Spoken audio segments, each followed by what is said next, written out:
monde, Pamela Sauvé pour une autre chronique littéraire. Aujourd'hui, je vous parle de La peur d'avoir peur. Trois auteurs, on parle de André Marchand, André Letarte et Amélie Céda. C'est des éditions très carrées. Super intéressant comme livre. C'est sûr qu'on parle surtout du trouble de panique et de l'agoraphobie. Pour ceux qui ne savent pas trop ce que c'est, trouble de panique, c'est évidemment des situations qui peuvent mener à des crises d'anxiété intenses. Agoraphobie, c'est souvent la peur ou justement des crises lorsque on doit être dans une foule. Il n'y a pas nécessairement de nombre en tant que tel. Ça peut être, j'avais une amie qui juste d'aller à l'épicerie lui causait énormément d'angoisse. Donc, elle avait réussi à observer l'heure à laquelle les gens y allaient le moins souvent. Et c'était l'heure à laquelle elle allait faire son épicerie. J'ai trouvé ça super intéressant comme livre, pour vrai.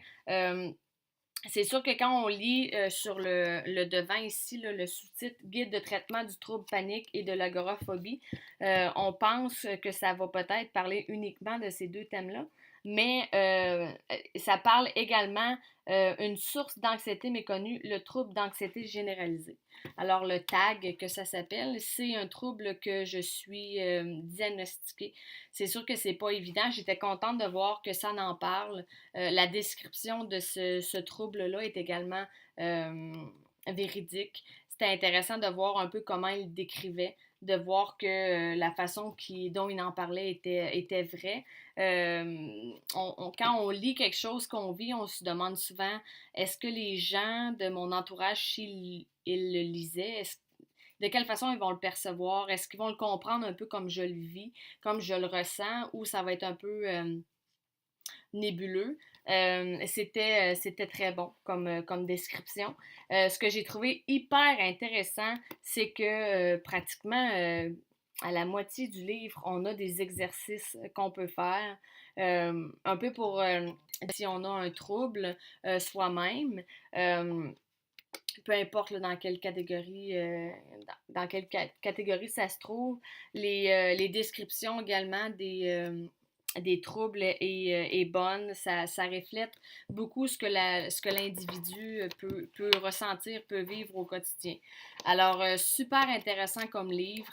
Je vous le recommande si vous avez soit vous-même ou quelqu'un de votre entourage qui vit avec un trouble, disons, d'anxiété, mais à tous les niveaux. Une angoisse, peu importe la situation, que pour vous ce soit banal, il faut toujours se rappeler que pour elle, c'est totalement le contraire. C'est énorme, c'est difficile à surmonter, c'est difficile à gérer.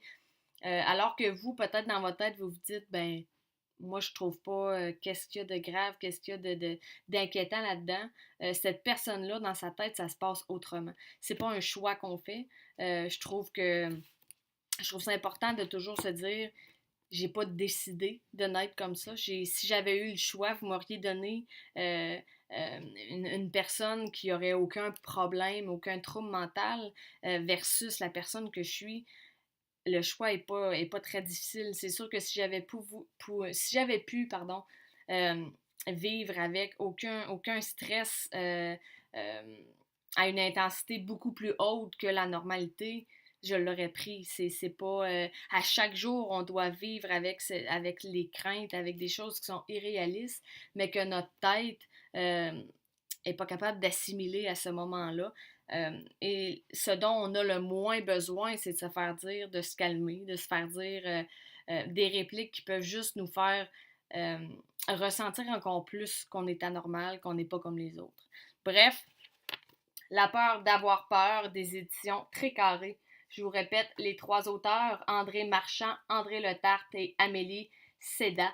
Alors, je vous le recommande fortement et ayez pas peur de parler de vos troubles. Ça peut aider plus qu'une personne et même si ça n'en aide qu'une, ça va avoir valu la peine.